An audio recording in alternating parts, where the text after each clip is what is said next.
From the gridiron to the diamond, this is more than X's and O's. This is your best Florida sports podcast with CBS 12 News sports director John Evenson, producer extraordinaire Sam Sullivan, and Max Shepman with the lighter side of sports. Alrighty, so we're here for episode 21, a little bit of a different look to this episode. We're going all over the place. We've got Super Bowl, we're talking to Super Bowl champions. We're not going to tell you who it is, two-time Super Bowl champ. We've got lead characters from Entourage, if you haven't watched. Yes. Wait to watch until after this episode. Are you an Entourage guy, Matt Lincoln? He hasn't even introduced you yet. And No, I had a whole soap going on. He didn't let me get to it. But, so we've got that. We've got Super Bowl talk, and then we've got our very own CBS 12 News This Morning anchor, Matt Lincoln, to talk to us about NIL. Appreciate that. Thank you. You're welcome. Everything that is You're the first guy who got wrong an with applause on this podcast. I can't believe you got me in before the Entourage guy. Yeah, no, thank you guys so much for letting me be a part of the podcast today. You know, it's been something. I'm a former sports director here for CBS 12. Worked here with Johnny for a long time. We shared an office together. It was a scary scene. And now, being a news guy, certainly I still get to do some sports stories. But for me, what has happened with name, image, and likeness rules in college athletics has been so interesting to me, and we've seen it impact specifically college football so much in the last year that it really was something that I wanted to dive into, and that's what I've been doing for the past couple of weeks. I remember I was on the ARC, and you were just sort of in the beginning stages of wanting to work on this feature story, and we were both talking about just how crazy it is, how many angles there are that you could come at with this thing that people are curious about and that we both were curious about at the time. So I thought a good way to start might be just sort of tell us about those early stages when you were just first sinking your teeth into it, trying to figure out what would be the most interesting take and interesting angle for the audience and for yourself. Yeah, I think the thing that really got me going was the fact that Florida seems to be ground zero of how NIL has gone wrong.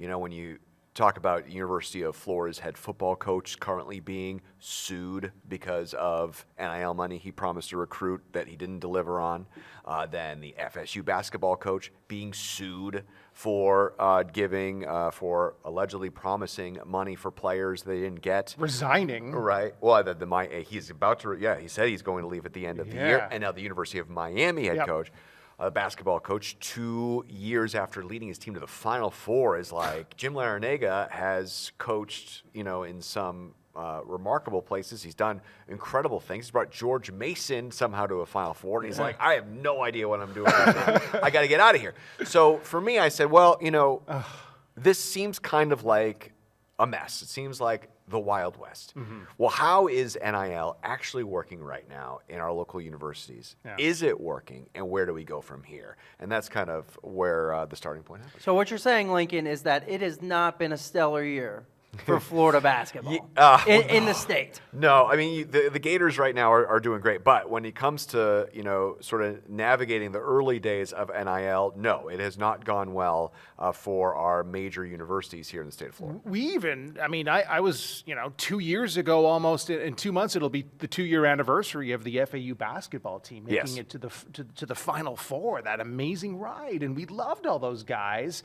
And another example is, I arrive at the airport coming home from the not-so-successful NCAA tournament last year, and the first alert I see on my phone is that, Dusty May is leaving, and we know, but that, that's not exactly my point. My point is, you just saw with the transfer portal, the entire team is now gone. Whole new team came in, and they, of course, were chasing maybe their best financial opportunities, wherever those might be. It's things like that are affecting the fan, right? Yeah, I think that's true. And when I started doing my reporting, what I really found out was, for us on the outside, it seems like a gigantic mess. Mm-hmm. But there are a lot of ways in which the NIL is functioning correctly and well, not just for the student athletes, but for everyone. So I spoke to Brian White. He's the AD at Florida Atlantic, And can you imagine trying to be a AD in right now, the age of NIL? Yeah. And he's navigating it okay. And he's kind of seeing how it is working at his school. But he also says he admits that it's kind of like the Wild Wild West out there. Here, take a listen to a part of that interview. Some people have called this the Wild Wild West. Is that what it feels like sometimes? Of course, yeah. No, there's no denying that. I mean, there's just no clarity on what the rules are, and there's no consensus on what the rules should be moving forward. So that's the difficult part, and not that anybody.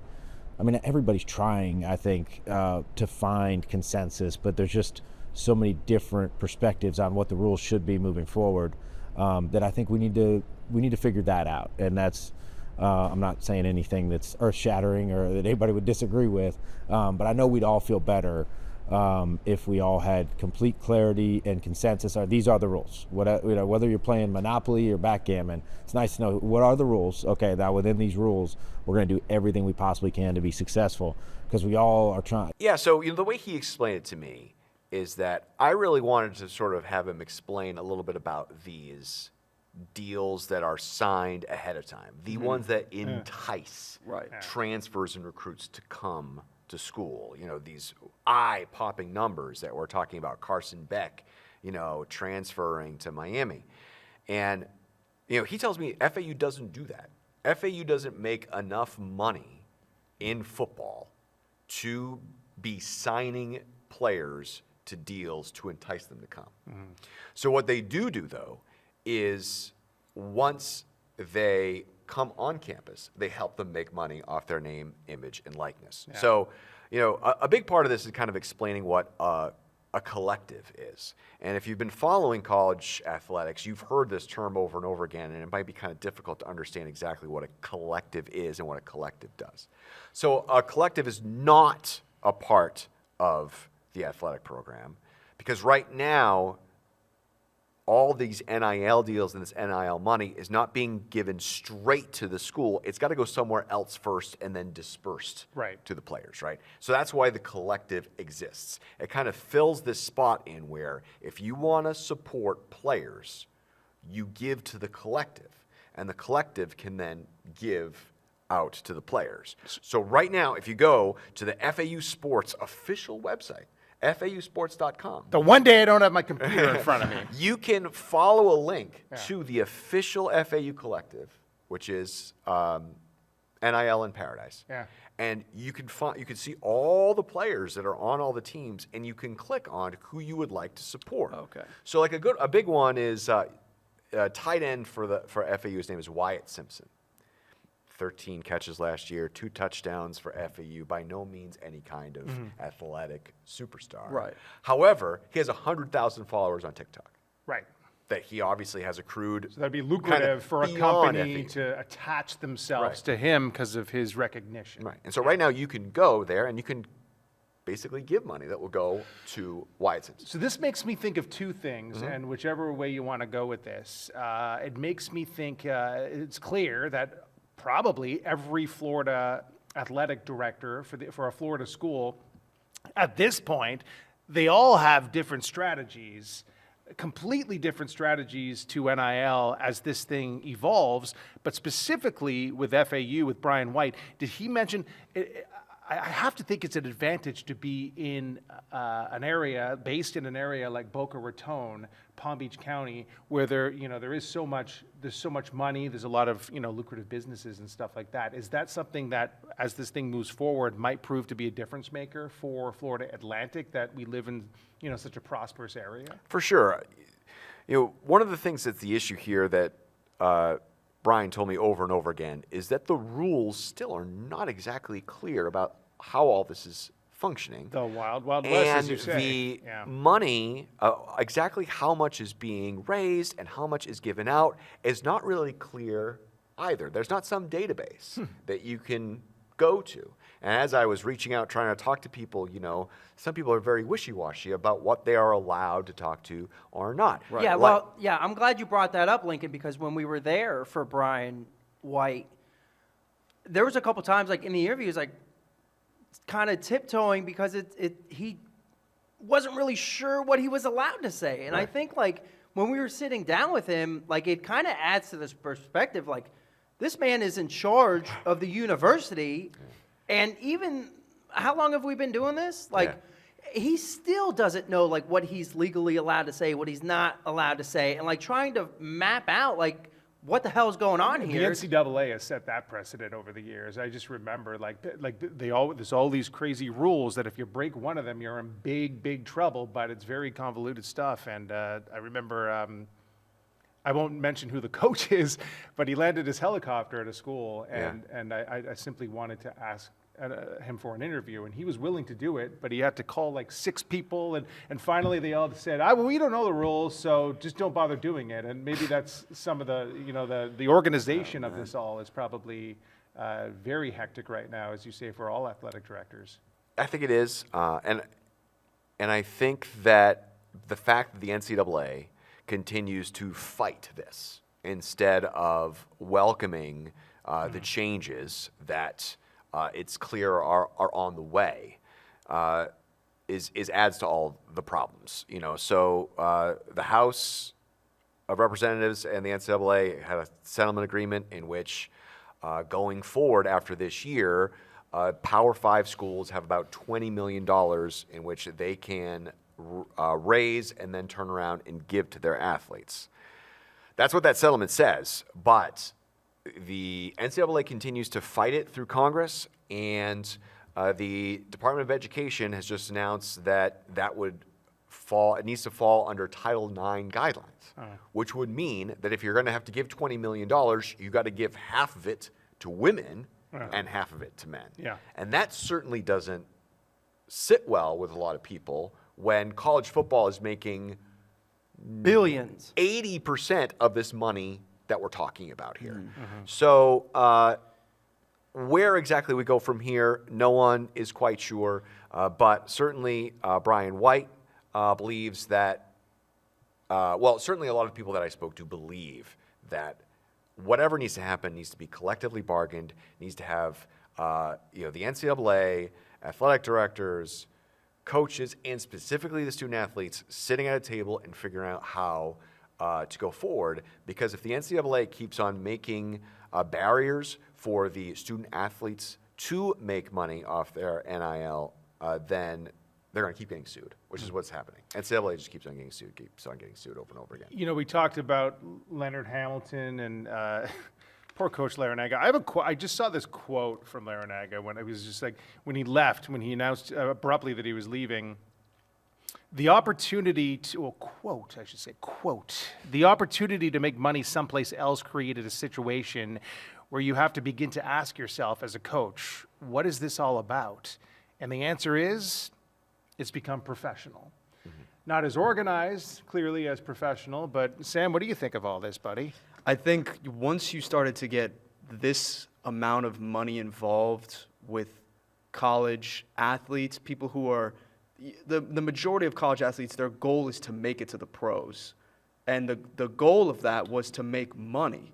Now that you've added money into the college level, it's sort of, I wouldn't say it's dropped the motivation, but it's now forcing a lot more people to build their brand before they get into the league instead of kind of building themselves as an athlete. They now have more to worry about. And it's not only them, but as you mentioned, now it's coaches and athletic directors and universities and boosters. So it's become this entire thing where, like we've mentioned, not a lot of people can really understand it or navigate it. Well, and I think like one thing that you guys bring up, and like at some point, again, because we're all over the place right now.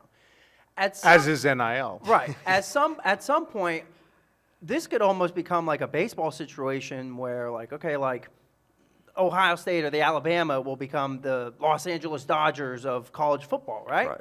And we've covered this football market a long time, and I know this mainly deals with college, but you even look at the high school ranks of like, okay, like they've opened like, you can transfer wherever the heck you want to, and that's put like a really diminished product of Palm Beach County high school football, of kids going to Fort Lauderdale or Miami or wherever, and it's taking away from the full product of West Palm Beach football.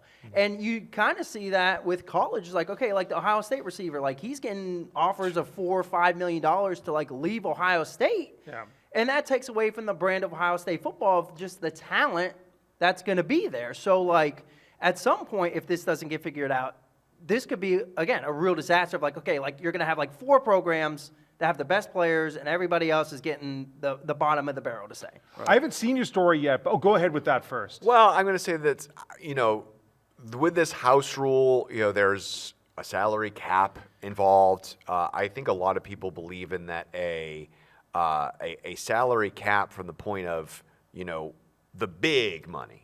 And a lot of that big money is coming from the TV deals that's being dispersed among these Power 5 schools, that's going to be somewhat evenly given out. So I don't think you're ever going to see a time where there are college programs that are giving out $50 million more than the other schools in their conference. But, this huge amount of money and everything that goes into it certainly is affecting these students and what goes on inside the locker room as well. Because we've seen it, students are quitting, they're leaving. A lot of them, coaches have said they can't do anything with them. A lot of times if they want their athlete to do something that's on their team, they have to go through the agent first.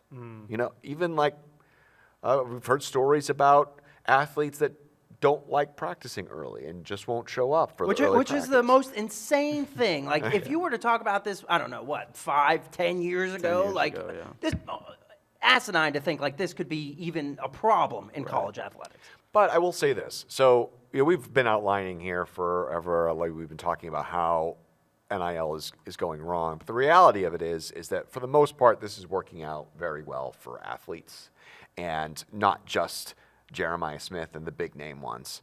As part of the story, I interviewed Ahmmon Richards, who, seems like just yesterday he was playing high school ball. Yeah, so that was in Wellington. That was about 10 years ago when we were covering him, John. Yeah. And, Hurricanes fans certainly remember Ahmmon Richards. He went to Coral Gables his freshman year. He broke Michael Irvin's freshman school receiving records, and he looked like he was on the road to superstardom, right? Mm-hmm.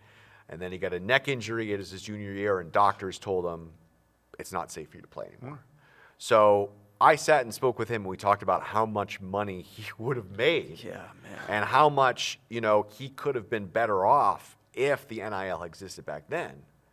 But then beyond that, what he's doing now is that he owns a College Hunks hauling junk franchise, and he has signed Miami athletes to NIL deals as an owner of that. And so, I did talk to him a little bit about kind of how things are different and, how this would have benefited him back then. Did you at any point during that period think to yourself, I should be making money for this? Or did you think, it'll come later? Yeah, I actually had companies reaching out, one company in particular.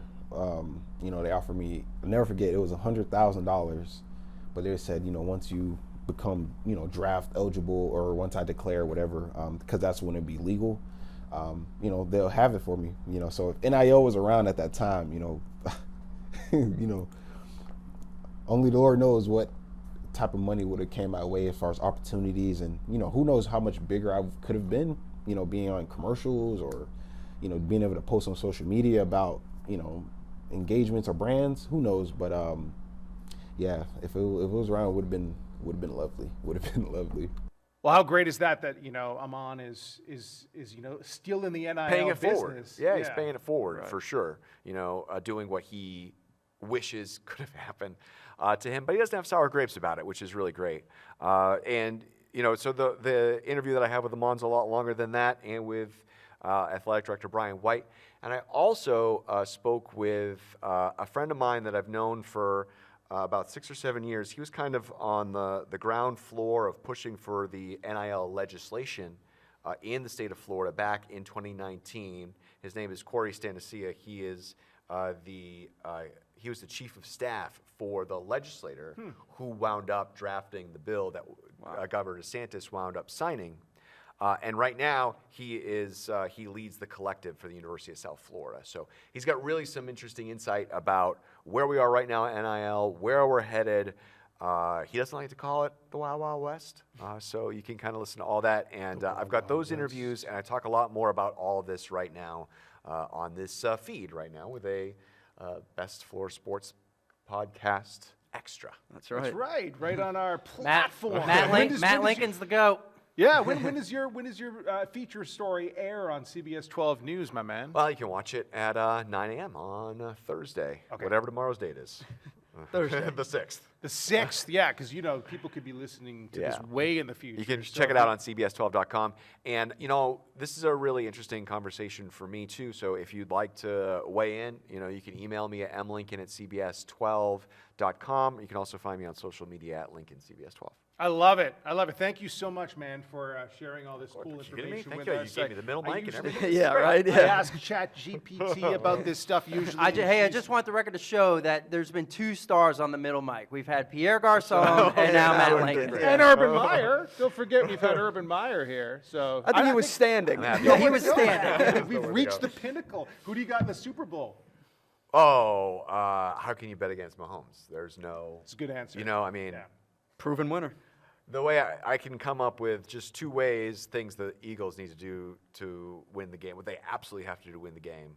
If Barkley rips Well, no, off let me like put it 2 this way. straight 90-yard touchdowns The right only off way the top. the Eagles win the game Yeah. is if Jalen Hurts plays very well, like better than we've seen. Yeah.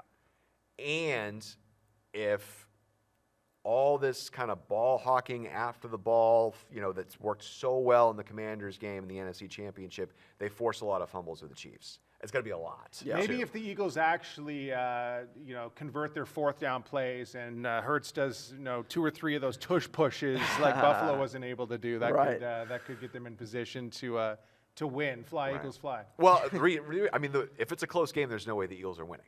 Yeah. Yeah. No, You know, you're it's right. just not. I agree with that 100%. You cannot Yep. bet on Patrick Mahomes in a close game. You can't bet against 100%. him. You can't bet against him. Yeah. Right. So there's a lot the Eagles obviously have going for them. They got a really good defense, best running back on the planet, and stars in the passing game. Yeah. But they are going to need to be up by more than 9 points in the last 2 minutes, or they're going to lose. Poor Matt. Or 9 points or more. You probably don't even watch the game. Oh, no, I'll be asleep. He goes to sleep and will he be watches asleep. the highlight. Do you watch Entourage? Did you watch Entourage when you were? So Entourage.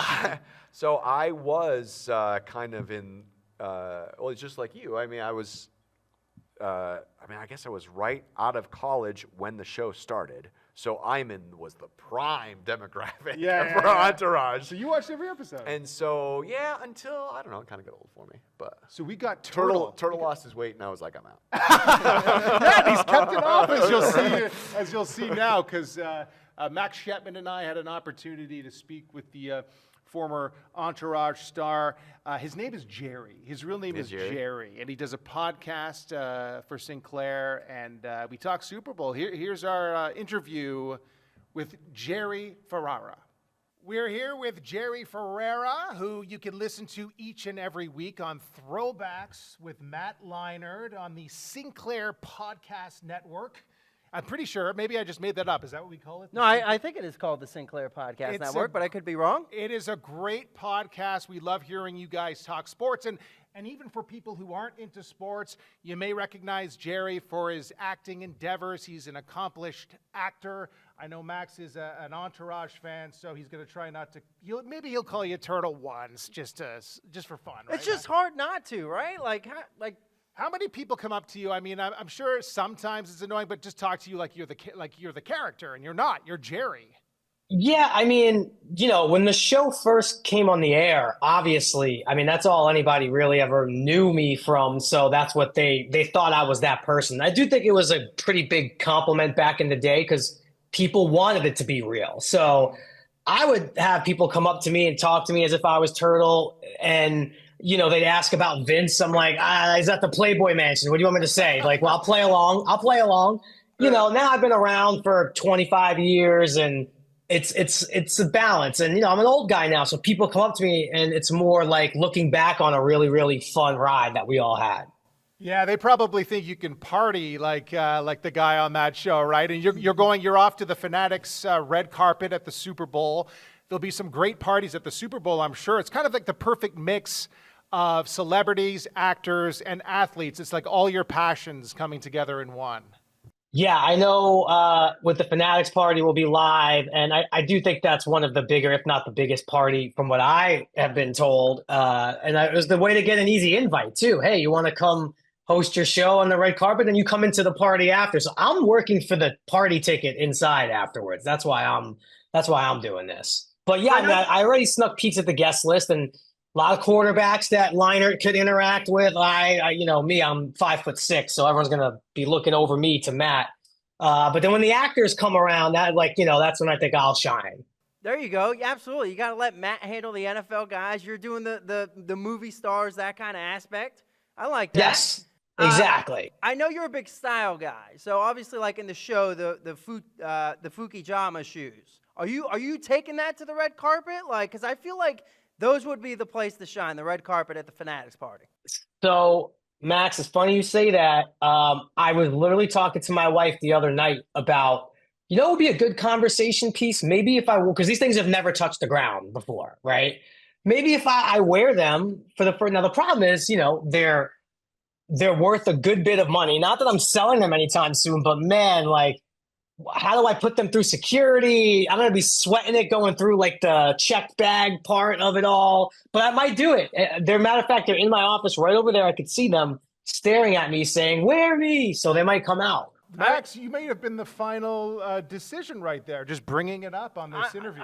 Listen, I agree with Jerry. Like, with those shoes, like, you have to, like, you can't let anybody else, like, touch those shoes. Like, you got to hold them to the chest. It's like Dorothy's ruby slippers. Actually, like kind of, Judy Garland, like, traveling with them. Yeah, I was going to wear them years ago to the Entourage movie premiere. I thought that'd be a cool red carpet to wear them to, but then I could, because all my friends were coming to the premiere, I couldn't get anyone to then take them right back home because I was not wearing them into that party. And that's what worries me about the Fanatics party. It's going to be packed. A lot of people, a lot of stepping on. I'm an easy guy to step on toes.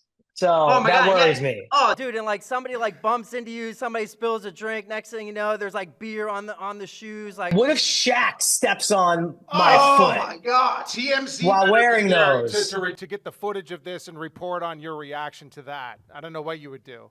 I mean, it would cost me thousands of dollars if Shaq steps on those. Well, good news is I think Shaq can afford it, though. So I think we're all right with that aspect of it. Yeah, but this is kind of like a one-on-one. Like we said on the show, it's hard to replicate these, So That's fair. That's fair. That's what's so great about you, man, is like you can tell by your personality, like you really have, you take your acting seriously, but you're a big sports fan and you just are who you are. So I love the choice that you've made here to kind of maybe try being a sports broadcaster or a podcaster for a while, and it's so great listening to you and Matt Leinart. I got to talk to Matt at the Orange Bowl. No easier guy to talk sports with. What is that? Well, first of all, how did you guys specifically, hook up to do this, and how has it been for you so far? Because we love listening to it. So look, for me, I grew up in Brooklyn, New York, big Yankees, Knicks fan, Rangers as well. I see you got the Florida Panthers behind you. I was like a kid. I didn't have like a TV in my room growing up until I was a little bit older, but I consumed sports, listened to it on the radio. And that's what I wanted to actually be an actual broadcaster. I wanted to call games. Acting is something I got into almost unintentionally, and it worked out. So all throughout life, I think what the good part of my acting career was, it's always allowed me to do things like go on First Take or fill in for Dan Patrick or do all this cool sports stuff, which is really where my heart is. So when this podcast came around and I decided to fully commit to it, it was easy once we were throwing around some names and they said Leinart. I'm like, me and Leinart were running around LA. He was winning Heismans. I was starring on Entourage. I feel like that's like a good match. And I found out we have kids the same age and we're going through a lot of the same stuff in our 40s now. So we were off to the races. It actually got locked down at last year's Super Bowls when we first started talking about this. So we're coming up on 1 year of just the idea of this. How cool is that? It's super cool. Yeah, super and cool. a New York guy. I know you're a Giants fan. Is it kind of, it's hard to be impartial when you're looking at Saquon Barkley right there as perhaps the biggest guy in the Super Bowl, right? Like, do you have to sort of put that all aside, or do you just, are you very open of your feelings on the Philadelphia Eagles? So I think the 25-year-old version of me would have been, oh, how could Saquon do this? I hate the Eagles. I'm rooting for the Chiefs. The 45-year-old version of me, I'm just happy for the guy. Honestly, I really am. I have no issue with what he did. He went to a team that, I don't think the Giants are in the Super Bowl right now had we kept Saquon Barkley, right? So clearly he made the right decision. The window is so small to get chances to play in Super Bowls and win in Super Bowls. I really have no issue. I'm not one of those. Maybe 20 years ago, yes, I would have been screaming and burning the Saquon jersey. Not now. I'm happy for the guy. I really am. I'm happy for the guy. So not John Mara saying that having trouble going to sleep if Saquon goes to Philadelphia. No, but I also don't own the team. So I probably would feel a little differently if I owned the team and I let him get away. That's very cool. Yeah, that's fair. That's fair. One thing I do want to ask Jerry is, man, we look at this game, what's the most exciting thing that you're looking forward to about the actual Super Bowl game? So I think it's really cool anytime we all get to witness greatness. I know everyone's hating on the Chiefs and they've been there and we've had this kind of matchup already. But, you're going for a three-peat in the NFL. To me, I think that's really cool. And honestly, what better team to stop them? I do think the Eagles coming out of the NFC have been the best team all year. I think they have the best offensive and defensive line. They have the best running back. I think this is a crazy matchup. I think if they pull off the three-peat, then it's just undeniable they're in some territories that no one's really ever been in before. And it makes me think, if the Eagles win, it almost seems like a bigger than Super Bowl victory. You're slaying the dragon, right? Like this is if the Eagles win, that is something to behold besides just the confetti coming down, right? They join their own elite thing where they could say they beat Tom Brady in a Super Bowl. They beat Patrick Mahomes in the Super Bowl. So also no one else can say, my Giants beat Brady twice, but we've never, haven't even come close to beating the Chiefs in the regular season, let alone the Super Bowl. So I think that'd be really wild for the Eagles to beat those two quarterbacks within the last 7-8 years. Hey, totally changing topics as a Knicks fan. I was sitting there watching them play the Lakers on, I think it was Saturday night. Saturday night? And Yeah, then, I believe less so, than yeah. an hour later, the Luka stuff breaks, and what's going on? This has to be fake. What did you? I know you're a big basketball guy. What do you think of the Doncic situation? Well, I blame Leinart. He's an LA dude. He grew up in Orange County, USC. Then we start our show. The Yankees, Dodgers happen to meet in the World Series. This maniac flies to New York, to my hometown, and goes to Game 5 and watches the Dodgers clinch. And now he's walking around yeah, I love the Lakers. And then Luka falls in their lap. So I blame Leinart at the end of the day. So it's almost like the Chiefs bandwagon, almost-ish? Yes. All jokes aside, we're going to talk about it on the show tomorrow. We have one show left before we leave for New Orleans. And I have a lot of thoughts. I don't want to take up all your time, but I do. I'll give an anti-take that not a lot of people are getting. Of course, the Lakers should have given up more. That's the headline. How did you only get that much? But if you go around the league, give me the trade offers that would make the Mavericks have to say, oh, maybe we'll go with that. Go team by team, try to figure out what they would offer for Luka, put the package together, and let's hear this out because, what is Anthony Davis worth today? Three unprotected firsts? So would you rather 3 unprotected firsts from the Heat, or would you rather Anthony Davis? It's a really intricate thing. We'll be talking about this for years to come. Oh, yeah. I definitely think it's probably top 3 NBA trades in history, just the magnitude of how it all went down, especially in the middle of the night, too. Laker fans were sleeping. Yeah. I'm sorry, I should say, well, they were. They maybe bad for us East Coasters. Yeah, bad for us East Coasters. Were sleeping, and some of them woke up and looked at their phones, and there was. Well, and especially because there was no a lot the Adam Schefters of the world, the Shams of the world, Mavericks potentially looking for Luka. No Nobody in their right mind knew that this was coming. That's wild. Yeah, I mean, it would have been leaked right away, too. I think if the Mavericks talk to 5 or 6 teams, I think it gets leaked right away. But maybe that would have helped get more from the Lakers because they should have gotten more from the Lakers. That's the headline.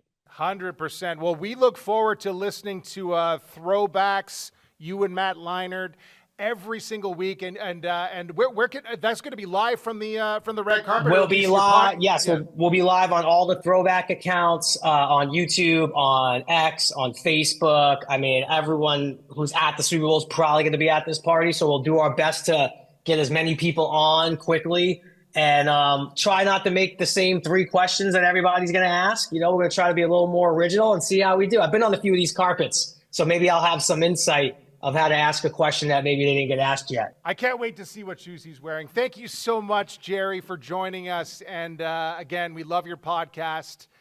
Keep it going for years to come. Appreciate you very much. Thank you. Have a good one, guys.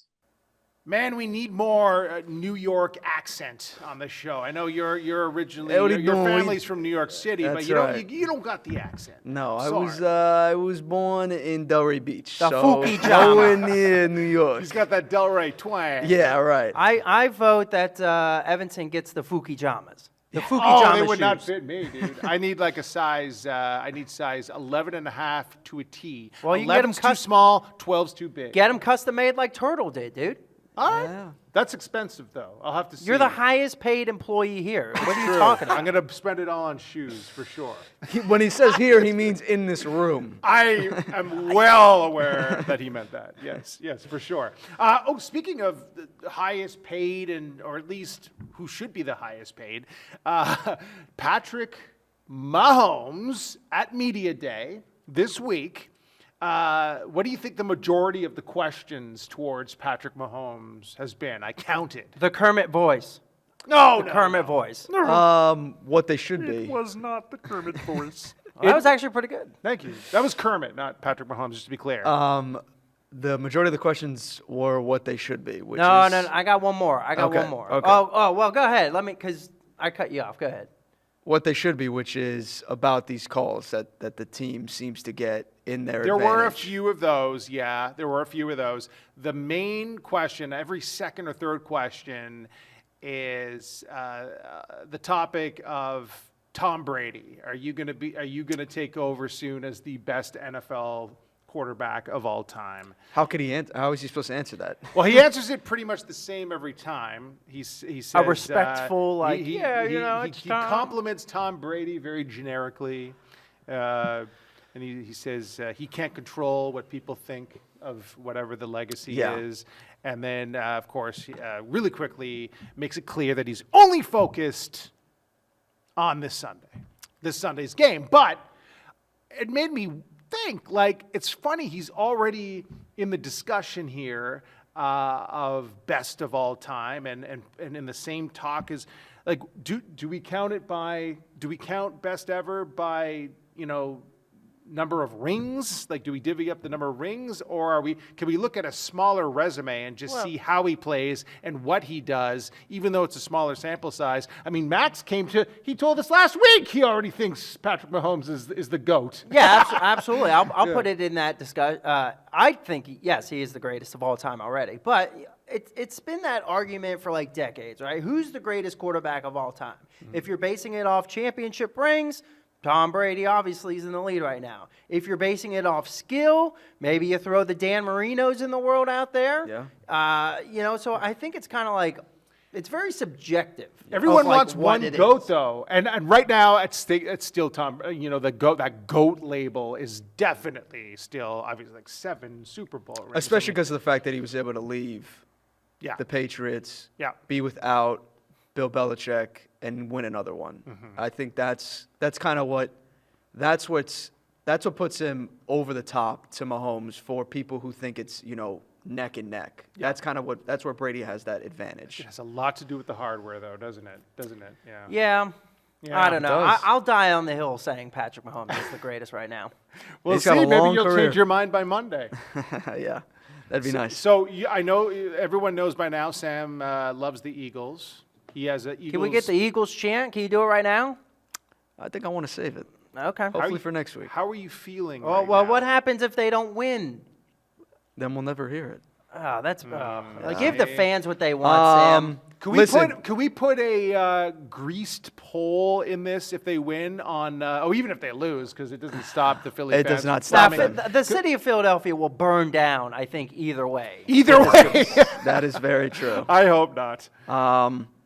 Yeah, I think Matt brought up a good point about how Jalen Hurts needs to have probably one of the best games we've ever seen. Mm-hmm. But at this level, at the Super Bowl level, he's done that. He had 304 passing yards with a passing touchdown, 70 rushing yards with 3 rushing touchdowns. As a quarterback, you cannot have more of a complete game. His downfall was that fumble early in the first half that they immediately scored on the Chiefs. Mm-hmm. And that's what he needs to lose, is the turnovers. And throughout the season and in the playoffs, he's been able to avoid the turnovers. This Chiefs defense is beyond aggressive and will keep offensive linemen on their toes and very confused. So it's going to take, it'll take his best to win this. And it'll take, it's going to take Barkley's best too. My only argument with that is I feel like in the last Super Bowl, I feel like you had all your money on Miles Sanders. Yeah, absolutely. I was going to say, I feel like that was really his only option, was to be great with Miles Sanders as your leading runner. No disrespect to Miles Sanders, but he's the not pressure Saquon definitely Barkley. seems I feel off like when yes, I feel like the pressure is more towards Saquon and his production in this game than I feel like it's actually on Jalen Hurts to outperform Saquon in this game. Do you feel comfortable in the fourth quarter, Eagles-Chiefs, if it's like a 3-point game or 6-point game?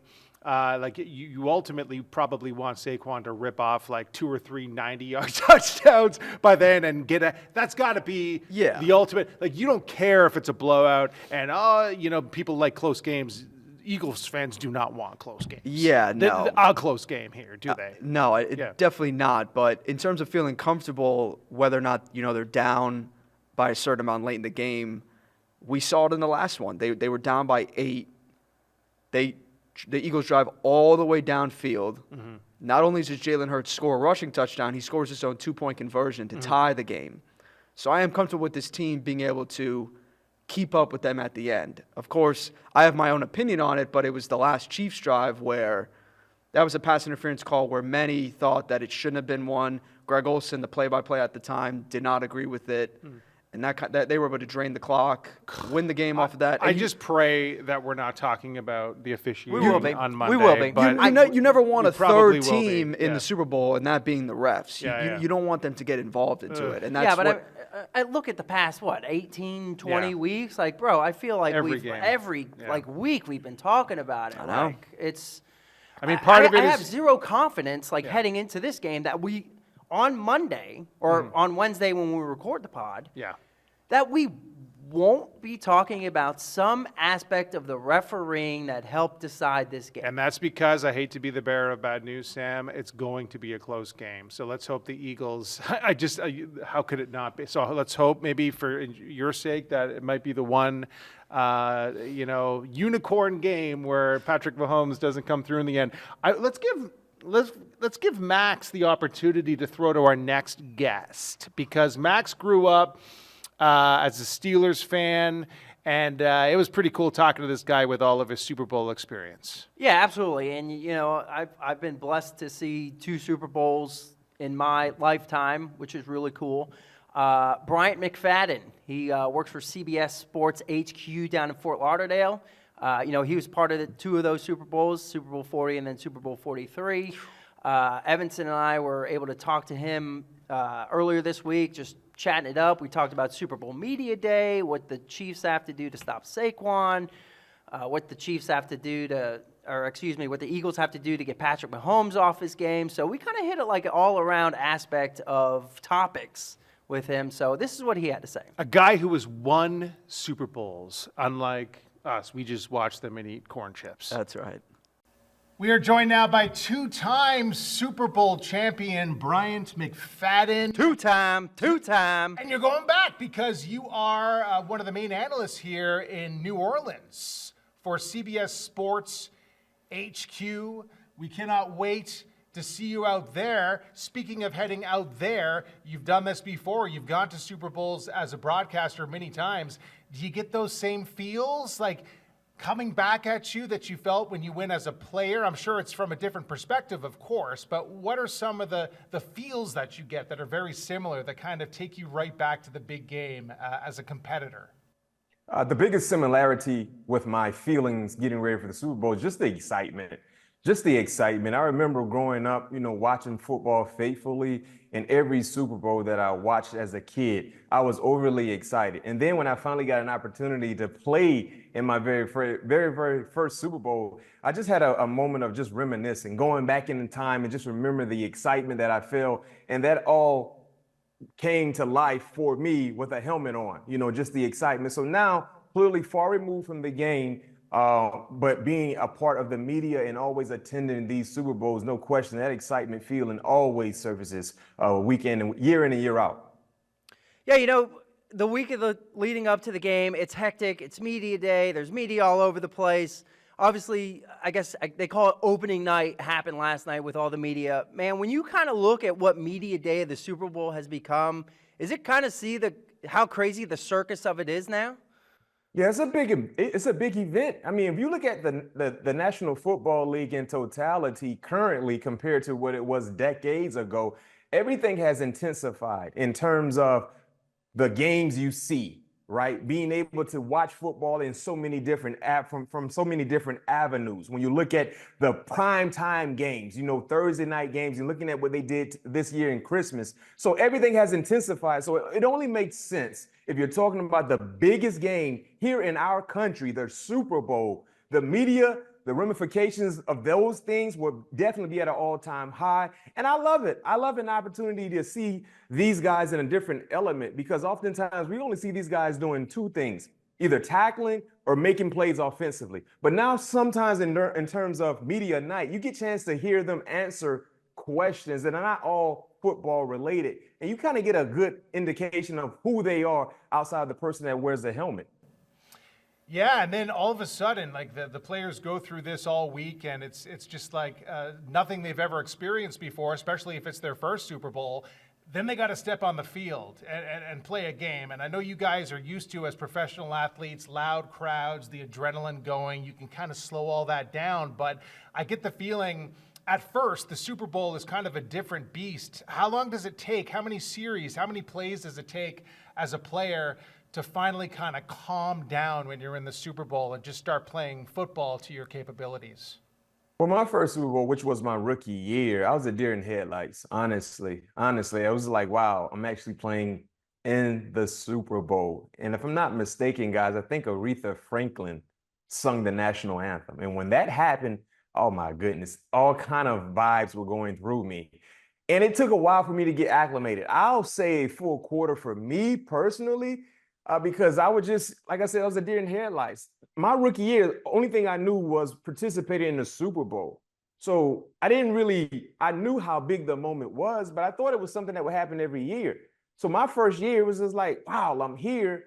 And I'm looking at all the pictures that were being taken in the stadium, flashing lights everywhere. I'm looking at so many different media personnel from all across the globe.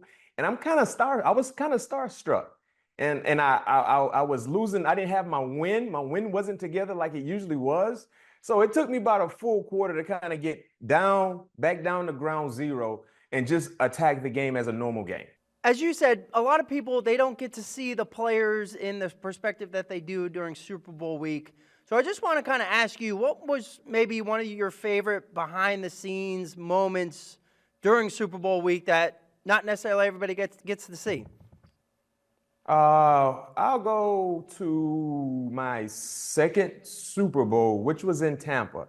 So my first was in Detroit, and anything about our climate, it's cold in Detroit. So a lot of things were done inside. But at Tampa, when we had our media day, it was done in the stadium. And I remember winning the Entertainment Tonight dance-off trophy. Oh, all right. Contest. It was a contest, and they had some of their professional dancers there. And players, we had to dance and kind of come up with a dance routine at the blink of an eye instantly. So me and my partner, we came up with a dance routine and I nailed it. And they gave me a nice Entertainment Tonight trophy that I still have to this day. It's like a glittery ball that moves around and it says Dancing Champion Entertainment Tonight, and it had Super Bowl 43 on it. Man, we're going to have to, you got to put that trophy up next to the Lombardis, dude. What are we doing? So I might have to, yeah. What are those, Super Bowl trophies or something?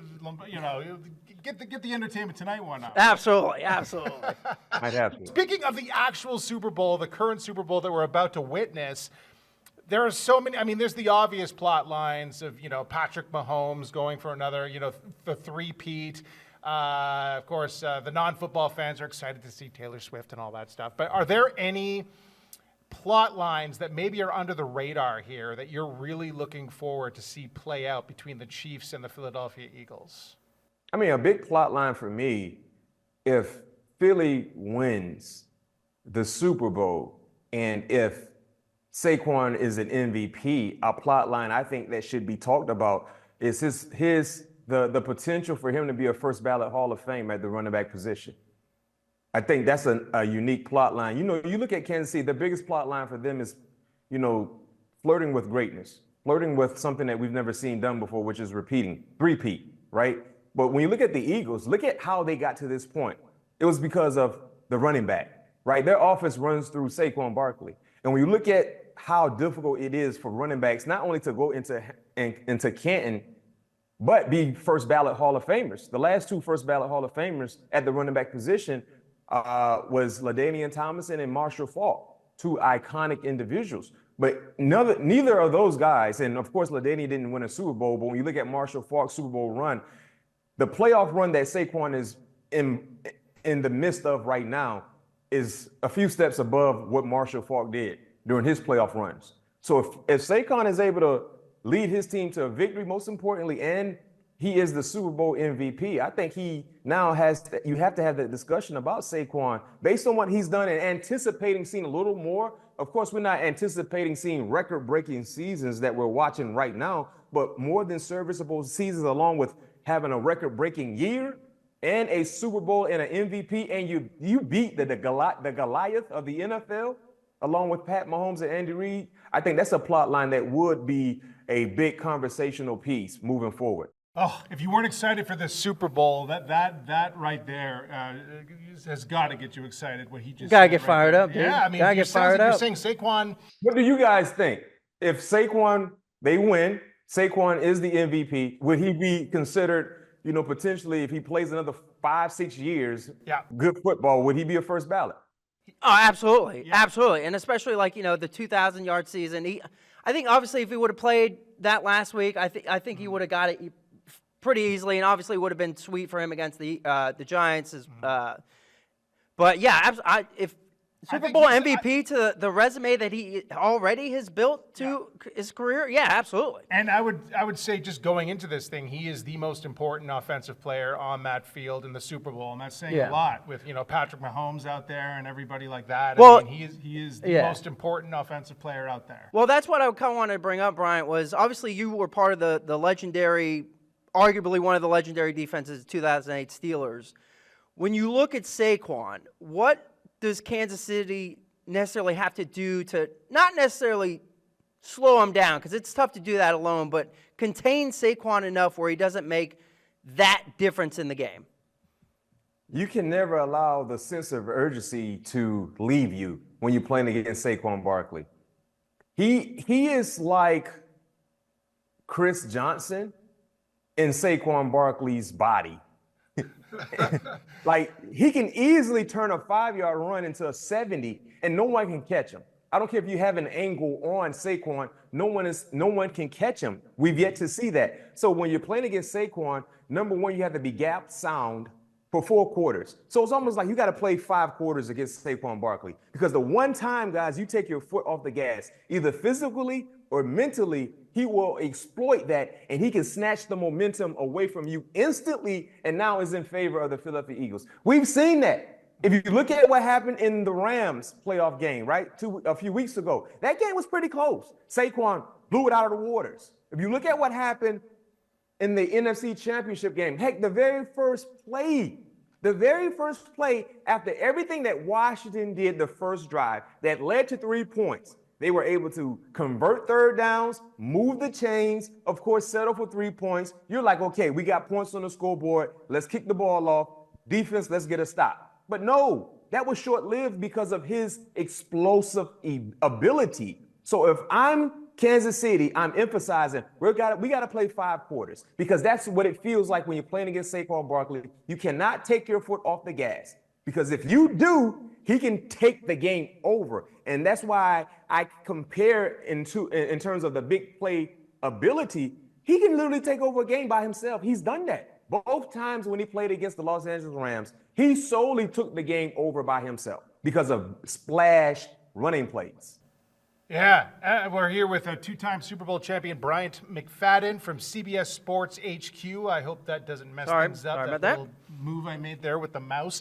The Eagles are hoping that he takes the game over early and often because we've all seen what Patrick Mahomes can do. If you're within 7 points coming down the stretch, he seems to always be able to find a way. Give him the ball, he'll get it done. Another question from the defensive standpoint: when you have someone who's such a visionary and a playmaker like Patrick Mahomes, specifically maybe even from a cornerback's perspective, how do you read him? I know you look at the eyes, you try to anticipate. Is he just the toughest guy to figure out down the stretch in the fourth quarter of a playoff game? Very much so because of his winning ability, the mindset that he has. He's never out of a ball game. And the thing that makes Pat Mahomes and the Chiefs such a dynamic team is that they make the routine plays happen routinely, right? How many times do you guys? That's a Mike Tomlinism right there. Yes. Match those deals and it's super true. It's true. For good teams make routine plays happen routinely. When you play against Kansas City, you have to do the same thing, but oftentimes you're going to have to make one of those big plays become a thing. And that's what we saw with Buffalo, right? If you look at some of the things, the ebbs and flows of that ball game, Buffalo was still in it. And even with everything that happened towards that last offensive drive, they were still in it. But the routine plays were not made routinely, right? The fourth down for Buffalo, that's a routine play. And I understand it was a controversial call, but we couldn't see the football. You guys know how it is. If you can't see the football, the play that they called on the football field will stand in terms of review. But those are routine plays that we saw from Buffalo with Josh Allen, a la quarterback sneaking. Then you look at the Dalton Kincaid missed catch. It was a difficult catch, but when you're playing against Kansas City, you got to make those plays. You have to, because one thing we know about Kansas City, they do not beat themselves. So you literally have to beat them. I talked about playing against Saquon Barkley for 5 quarters. You got to play against Kansas City for 5 quarters also. Because when you finally think you have them, they come back and they show you you do not. So you got to make the routine plays happen routinely for 4 quarters. And not just on the offensive end, guys, defensively. How many times have you seen when teams play against Kansas City, a simple out route has been completed, the defender doesn't make the tackle. Now that offensive player goes out and get an extra 10 yards. Those are things you cannot allow to happen often when you're playing against Kansas City because they will make you pay for them. Well, thank you so much, Bryant McFadden of CBS Sports HQ. We're looking forward to seeing you down in New Orleans. What are you looking forward to besides the game and talking to the players? And I know you love your job as a broadcaster. Is there anything about New Orleans that you just can't wait to experience? The food. Yeah, the food. Some gumbo? Yes. Yeah, I hear you. I'm not a big gumbo guy because I'm not a spice guy. I have a toddler's taste bud.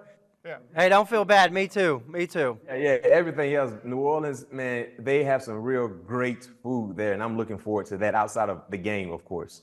Well, he talks about the food. I love food. Evanson, you just talked about, out of all the Super Bowl foods, you pick corn chips? Oh, I just was being silly. But I was in New Orleans, I guess a few years ago, and I remember, oh my God, I went for breakfast. He got corn chips. No. These I'm trying to remember what the breakfast was, but it was like, a normal greasy spoon type place. Ordered, it came with eggs, sausage, normal so far.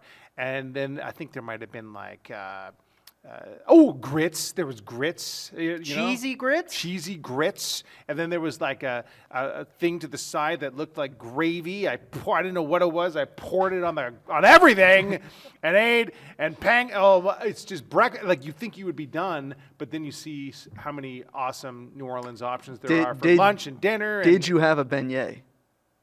I don't know. Did I? What the heck? Maybe that's what What that stuff in God's was. name is that? What is that, Sam? That is what they are most known for. Beignets? There. Yeah, beignet. More than gumbo?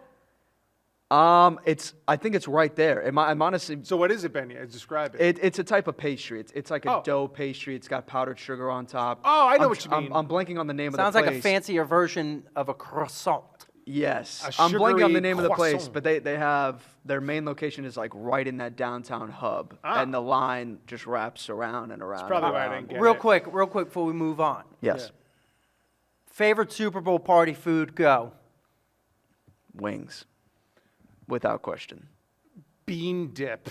Really? I Bean love dip? to have me some bean dip with some cheese on Homemade? it, like refried beans. Okay, with some okay. cheese Yes, and salsa on it. Yes. Dip my tortilla Okay. chips All in right. there. I'm a Or bit- I'm- corn corn chips. Yeah, I'm a big pizza guy. I just love Pizza. Okay. Yeah, Like, I mean, yeah, that's, okay, like but you you got get pizza wings. anytime. Yeah, but I don't know. It's just something about stuffing your face Yeah. with pizza Yeah. while the Super Bowl is happening. Okay, so I guess something that you typically don't have during a Super Bowl that I love, minus wings, would probably be sloppy joes. Oh, that's strange. Yeah. But that's I could see that. Yeah. Someone coming up with little sliders. Yeah, like sloppy coming Joe with the whole sliders. thing. Or some good barbecue ribs. I love good barbecues. I'm getting some barbecue now. Yeah, but you can't order in. I don't like the concept of ordering in, like from I like, people bringing like stuff they made For at sure. home. You Yeah. know, that's the best Homemade, Super little Bowl party. homemade, like, here's my 3 bean dip or a good buffalo chicken dip. Oh, can't go man. wrong. I was Can't in the- go wrong that, with that was in the wings. back of my mind. Wings. Wings. I might be tied for first. Yes. You know what? We never talked about Vic Fangio yet. I'd like to hear your take on Vic. The leader of the Wings Eagles defense. Yeah, I mean, Speaking of wings. it's pretty interesting because 2 years ago this Eagles defense was historical. They broke a record for team sacks, 70, but in the Super Bowl couldn't get one. Yeah. You could blame that on the field because it was a very slippery field. Both teams had that issue, and they talked about it after that game and a little bit on opening night back on Monday. But they couldn't make it happen. This defense is not that same defense where it's all pressure from the front four. But their back seven it's one of the best in football, and it's young, which is pretty interesting that he's been able to lead these young guys to take on such big roles. Quinyon Mitchell, Cooper DeJean. Especially interesting because they're young. Vic Fangio is old school, and he did not seem to get along with the young, up-and-coming Dolphins stars, who, of course, he left the Dolphins to go to Philadelphia. I'm losing track of time, but it was like, not this past season, but the season before. He took the high road. People asked him what happened in Miami. He said, to compare the two. He said, it's just different. Not to say one organization is better than the other. It's just different. Yeah, it's different. One team goes to the Super Bowl. The other team doesn't make the playoffs. So maybe more to it than Vic Fangio not being a fit here. In South Florida.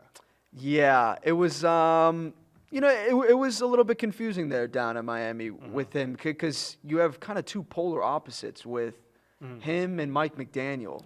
Maybe it's the coaching chemistry. Not to say that there was any beef between them because I don't think any but of the us. players did make it pretty clear with body language and just the way they conducted themselves in the interviews leading into the next training camp that he wasn't a very popular guy amongst some of the players. I think that, I think what it plays a part into is Mike McDaniel likes to keep it new school. Sure.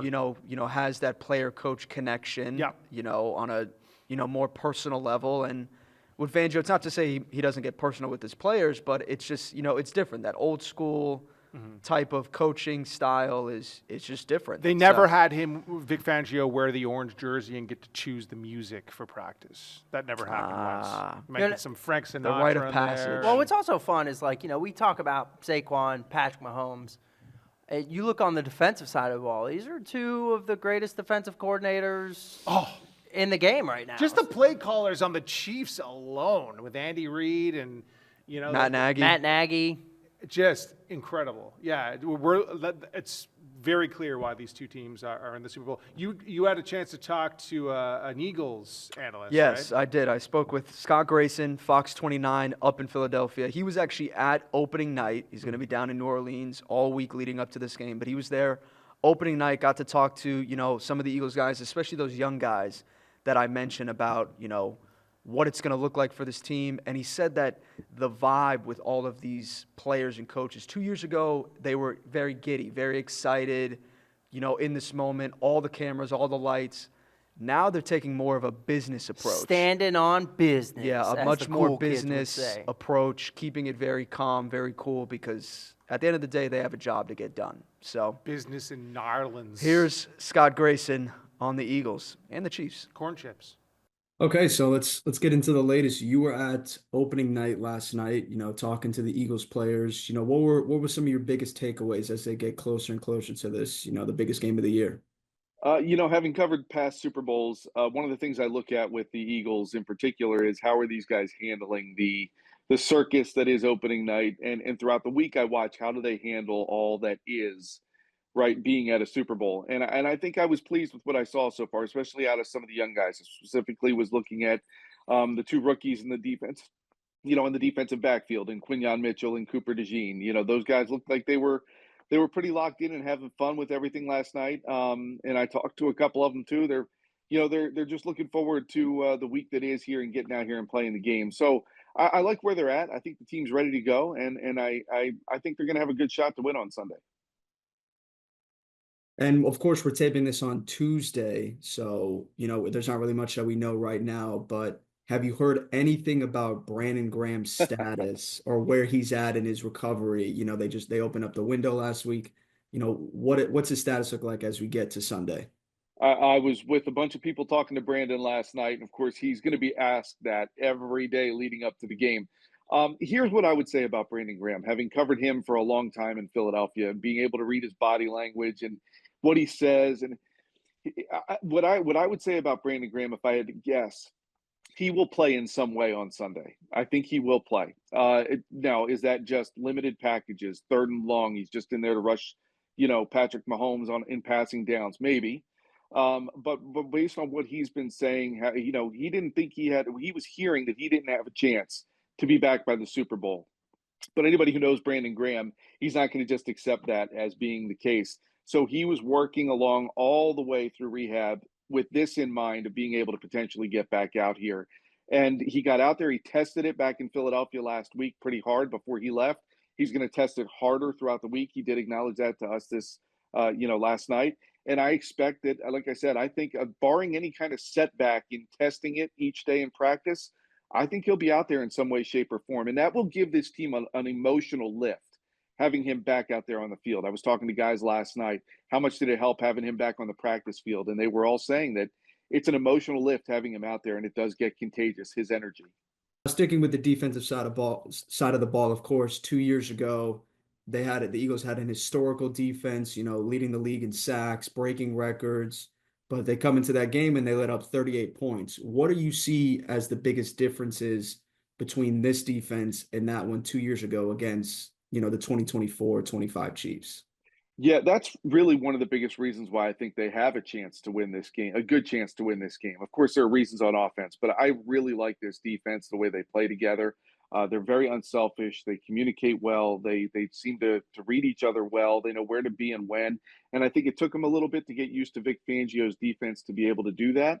But now they're there and they're playing at a very high level. You referenced 2 years ago. The players don't bring it up much. But obviously, that team came into the game with 70 sacks and wasn't able to get one. And of course, both teams were slipping and sliding on what was a very bad surface. They both acknowledged that after the game, both teams. So that limited what the Eagles were able to do on the edges, especially. Hassan Reddick couldn't get there. They just couldn't plant that foot and get going towards Mahomes. This time on the turf, and I was on it last night, there will be no slipping. There will be plenty of opportunities for these guys to get there. But this defense is different. They aren't built to get 70 sacks in a season. They have gotten quite a few sacks in this postseason and leading up towards the end of the season as well. And I think that's just coming from more guys getting more familiar in this defense. Jalen Carter is the guy who starts it all up front. He can wreck an offense, and he deserves a lot of attention. And when he gets it, it opens up other guys, especially Nolan Smith this postseason, who's been leading the team in sacks in the playoffs. He's been able to get off the edge on one-on-one battles and be able to get there. So I think it's going to be an interesting matchup to watch on that defensive line and how they do it. But I love this defense. I think that they are built to be able to keep in my mind, I think they got to keep the Chiefs at 24 or less. And if they do that, I think the Eagles will win this game. And of course, on the offensive side of the ball, all the talk is Saquon Barkley. Of course, it's you're going to need a somewhat of a big rush game from him to be able to really seal this for the team, at least on the offensive side of the ball. What's it going to take for, Jalen Hurts to be able to lead this team to a win? Of course, I'll keep bringing it up. 2 years ago, 300 passing yards, a passing touchdown, but then 70 rushing yards and 3 rushing touchdowns. Which part of his game do you think is going to be more valuable in this Super Bowl? His pass game or what he can do on the ground running the ball? I think he will have to make some big pass plays occasionally. But in that game, as you referenced, he had to do the rushing. None of the running backs were able to really do much. I don't expect that to be the case this time. This offensive line creates any kind of little hole for Saquon. He turns it into positive yardage. And in second half of games, after this offensive line has continued to wear guys down, they become home runs. And I think that that's kind of what they're going to try to do again here in this game. But that means that occasionally Jalen will have to make the big throws. And a lot of people have forgotten, as you pointed out, he had a huge game throwing the ball 2 years ago. And so he's done it on this stage, in this, in that environment. And there's no reason to believe he can't do it again. But, that also being the case, I think what makes Saquon effective and what helps make Jalen effective with his legs is each other.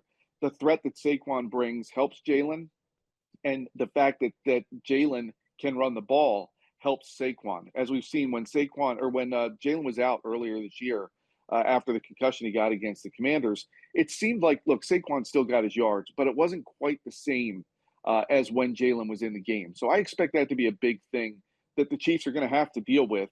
Obviously, the threat both of them pose with their legs. And then Jalen, I think, will have to make some big throws occasionally in this game. Now, of course, I have to ask about, their big opponent, the Chiefs. On both sides of the ball, where do you think the Chiefs kind of have that edge or the advantage against the Eagles, on offense and defense? Well, obviously, one of the biggest matchups to watch is going to be how the Eagles try to defend Travis Kelce. The guy's a Hall of Famer for a reason, and he's a big-bodied tight end, as everybody knows. One of the former Eagles who's with the team in a support capacity, Brent Selleck, spent all last week running routes against these defenders so that they got an idea of a bigger tight end. You saw Zach Ertz last week for the Commanders have a huge game against this team. 11 catches, over 100 yards. The Eagles don't want Travis Kelce to do that. So I'm going to be curious to watch how Vic Fangio sets up the coverage against a Travis Kelce. I expect 2 guys to be around him at all times. They don't want Kelce to beat him. Now, that being said, Patrick Mahomes is, one of the best quarterbacks, the best quarterback probably of this generation for sure. Always in a Super Bowl for a reason. You got to not let that guy beat you either, but he's got to have somebody to throw to. And I think if they can take Travis Kelce out of the mix for the most part, he does have weapons on the outside, but these corners have done so good. You have Slay out there. You have Quinyon Mitchell, the rookie, who has shut down a lot of good receivers this year. I just think that they're going to be able to do that. But the biggest thing, too, is don't let Mahomes break contain. So these guys, when they get on the outside and they do rush, they've got to hold their lanes and not get too tempted to try to cut in and go get him, because if he escapes out the other side, those can be back-breaking third downs that move the chains, and we've seen him do it many times. So I think it's going to be a fascinating chess match to watch what the Eagles do with some of the top players on that Chiefs offense. And you brought it up earlier, you don't think the Eagles can let up, more than 24 points to the Chiefs if they want to have a chance to win this game. The last question I have for you is, what is your score prediction for Super Bowl 59? Yeah, that's a good one. I haven't really thought about the score yet. I think the Eagles win this game. I do. I just like this defense and the weapons they have on offense. And the experience of being there 2 years ago is big. I think these guys know what to expect this week. I saw Jalen Hurts 2 years ago start getting irritated later in the week when he had to keep getting in front of the media every day. He knows that's going to be expected this time. Nick Sirianni was just enamored with the whole thing, and I think like a kid, just giddy to be there and enjoyed that. He is so businesslike this week. Just last night I saw it. He was more businesslike and less emotional. So I see this team being much more prepared for all of that. As a result, I do like the Eagles to win this game. I think they're going to win this one. I'm going to go with a 30. I'll go with 30-23. All right, guys. So the important question here, we'll start making predictions here. What is the Gatorade color going to be, Sam? I think I've seen with betting odds like it's led with purple and I think orange. it's been purple. So if I remember the graphic correctly, Yes. it's been purple the past 2 years. Okay. So But if that's we're a basing fake. it off that, Yeah. no, because I think DraftKings was the one that put out that graphic, Yeah. and you know they have a sports book, so they know. If we're basing that off that, I mean, if you're going for 3 in a row, why change the color? So I I'm know. going to pick purple. And New Orleans, it kind of almost makes sense that it would the be purple or but like I- a green. I'm gonna go yellow. Can you ever imagine betting on? I would like the I'll do opportunity. it. I'm a Think about it. degenerate. I'm a degenerate. Think I'll about do Pe- it. People bet on how long the national anthem will be. I bet on the damn coin toss. The Yeah, coin I'm going to say toss. orange. Since we're into this, I'm saying orange. Orange. Okay, Orange. so I'm orange, yeah. yellow, purple. Yeah, It's you know gonna what be a I mix of really all three. find cool? I love this. I love with the Super Bowl how that when the team color of the confetti comes down of the team who wins, and it's just amazing to me that there's 2 different confettis standing by, like above the thing, and then like Imagine if you're the guy that's in charge of it and you just push the wrong one. Oh, Yeah. you had one job. And then think Got about one it. job. They make Super Bowl champion shirts for both teams. Yeah. Way First back- commercial you see what it's done like your Eagles are Super Bowl champions. Way back in I the don't wanna day, hex my you. grandfather used to work for a T-shirt printing company, and he would deal with those, printing out shirts Oh, for wow. both sides. Yeah. And obviously, the losing team, it gets sent out of the country. Right. Ship it to like So, Goodwill and or like there was Africa one or time where he whatever did it sneak is. home. I forgot the team, but he snuck home The wrong team. the wrong team and wore it around. Yeah, so it's pretty cool. I mean, those should not be out there. They should at least put an X through the Yeah, right. champions Yeah. thing. So what do you think? Let's do predictions. I'll start. sure. And I hate you. You're close. I don't think you've got enough of wingspan to. As to we get- say a lot, make sure to check your Ring camera after the end of Yeah, this right. episode. I just the rule. Matt Lincoln mentioned it earlier. I have the same rule. It just makes sense to have this rule. I'm not saying that the Eagles don't have a chance. It's just Patrick Mahomes has never given me any reason to bet against him yet. So I think it's going to be close, maybe 27-24 Chiefs. And Okay. they're going to make history. So another field goal to separate it. Yeah. Okay, Yeah. Max, who you got? I'm kind of on that bandwagon too, man. I mean, I feel like the Eagles have the best roster in this Super Bowl. Patrick Mahomes has never given me a reason to not bet on him in the biggest games of the year. So I'm going to go, I like the Chiefs in this one, three-peated up. They did get the three-peat trademark from Pat Riley because he had Riley. the trademark. So What a week he's having. they're ready for it, but I'm going to go 35 Chiefs. I'm going to go 35-31.